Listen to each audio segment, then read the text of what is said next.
આચાર્ય શ્રી ગુરુગણ માંડવી ગામમાંથી આવેલ વડીલો તથા મારા વાલા વિદ્યાર્થી મિત્રો, આજે હું જે બેટી બચાવો બેટી પઢાઓ વિશે સ્પીચ કહું છું તે તમે શાંતિથી સાંભળજો. મહાન પુરાતન સંસ્કૃતિ અને ધર્મપરાયણ એવા આપણા ભારત દેશની સરકારને દીકરીઓને બચાવવા અને તેમની રક્ષા કરવા માટે બેટી બચાવો અભિયાન શરૂ કરવામાં આવ્યું છે. હાલની તારીખમાં ભારત દેશની અંદર પુરુષોની સરખામણીમાં સ્ત્રીઓની સંખ્યા ઘટતી જાય છે. ખરેખર તે બાબત આપણા માટે ખૂબ જ ચિંતાની બાબત છે. સમગ્ર ભારત દેશની અંદર તમામ દીકરીઓને શિક્ષિત બનાવવા અને નારી ભ્રૂણ હત્યાથી દૂર કરાવવા માટે આપણા દેશના વડાપ્રધાન શ્રી નરેન્દ્રભાઈ મોદી દ્વારા 22 જાન્યુઆરી 2015ના રોજ હરિયાણાના પાણીપત શહેરથી બેટી બચાવો બેટી પઢાઓ અભિયાન શરૂ કરવામાં આવ્યું હતું. સમાજમાં નારી ભ્રૂણ હત્યાનું દૂષણ ઝડપથી પ્રસરી રહ્યું છે. શું સ્ત્રી વિહોણી દુનિયાની આપણે કલ્પના પણ કરી શકીશું?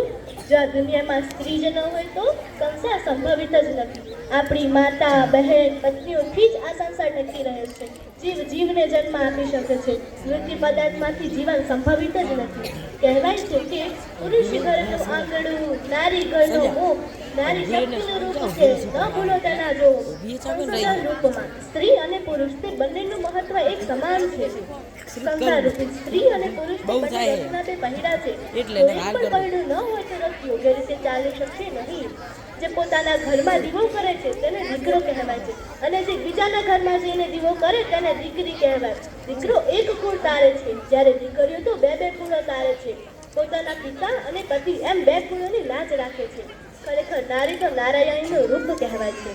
અત્યારની પરિસ્થિતિમાં થોડાક સુધારો આવી ગયા છે.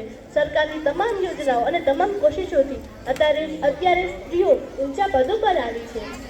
આ વાત આપણા માટે ગૌરવની વાત છે. અંતમાં બસ એટલું જ કહીશ, બેટી હૈ તો કલ હૈ. અસ્તુ. જય હિન્દ, જય ભારત.